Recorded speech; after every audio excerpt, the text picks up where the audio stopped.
राधे कृष्ण।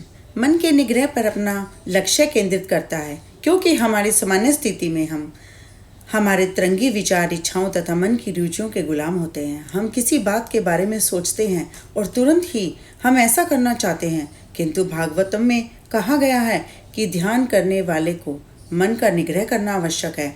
जिससे अपने मन को जीत लिया है, उसके लिए मन सर्वोत्तम मित्र है, किंतु जो ऐसा करने में असफल रहा, उसके लिए मन का उसका बड़ा शत्रु है। भौतिकवादी मन जड़ पदार्थ तथा भौतिक संबंधों को भोगने के लिए इंद्रियों का प्रयोग करके आनंद लेने का प्रयास करता है। मन इंद्रियत्र असीमित ख्यालों से भरा रहता है और निरंतर शुद्ध रहने के कारण वह इंद्रियों के एक विषय से दूसरे विषय में भटकता रहता है। ऐसा करने में मन कुछ भौतिक लाभ प्राप्त करने तथा कुछ नुकसान, हताशा के बीच फंसा रहता है। भगवतों में यह भी कहा गया है, जो दिव्य चेतना में नहीं है, उसके पास न तो नियंत्रित मन हो सकता है, न स्थिर बुद्धि, जिसके बिना शांति प्राप्त करना बिल्कुल भी संभव नहीं है। और बिना शांति के सुख प्राप्त करना जैसे संभव हो सकता है क्या?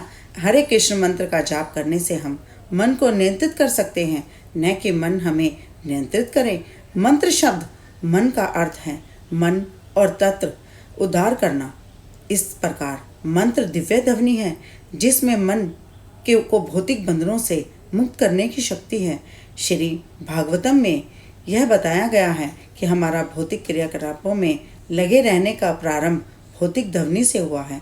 प्रतिदिन हम रेडियो, टेलीविज़न, मित्रों तथा संबंधियों से भौतिक ध्वनि सुनते हैं। हम सुनते हैं, उसके आधार पर हम कार्य करते हैं, किंतु श्री भागवतम में लिखा है कि जगत में ध्वनि है। यदि हम उस ध्वनि की ओर उन्मुख होते हैं तो हमारे आध्यात्मिक जीवन का शुभारंभ होता है। जब हमारे हरे कृष्ण मंत्र की पूर्णतया आध्यात्मिक ध्वनि से हमारे मन को केंद्रित करते हैं, तब मन शांत होता है। जिस प्रकार संगीत में जंगली पशु को शांत करने की मोहिनी होती है, उसी प्रकार मंत्र के दिव्य ध्वनि चंचल मन को शांत करती है। हरे कृष्ण मंत्र स्वयं भगवान की सर्वोपरि शक्ति से युक्त होने के कारण उसमें सभी प्रकार के मानसिक उपद्रवों का शमन करने की शक्ति होती है।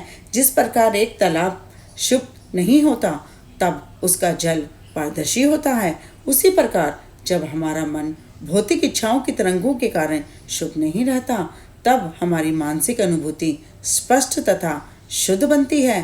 मन अपनी शुद्ध स्थिति में धूल से स्वच्छ किए गए दर्पण की तरह होता है, जो फिर वास्तविक के सही और शुभ चित्र को प्रतिबंधित करता है और हमें सतह के नीचे जाकर जीवन के अनुभूति के आधार पर आध्यात्मिक गुणों को महसूस कराने के लिए समर्थ बनाता है। और जो दिव्य चेतना में नहीं है, उसके पास न तो नियंत्रित मन हो सकता है, न ही स्थिर बुद्धि, जिसके बिना शक्ति प्राप्त करना संभव नहीं है। शक्ति प्राप्त करने का महामूल मंत्र हरे कृष्ण हरे कृष्ण हरे कृष्ण हरे राम राम राम हरे हरे।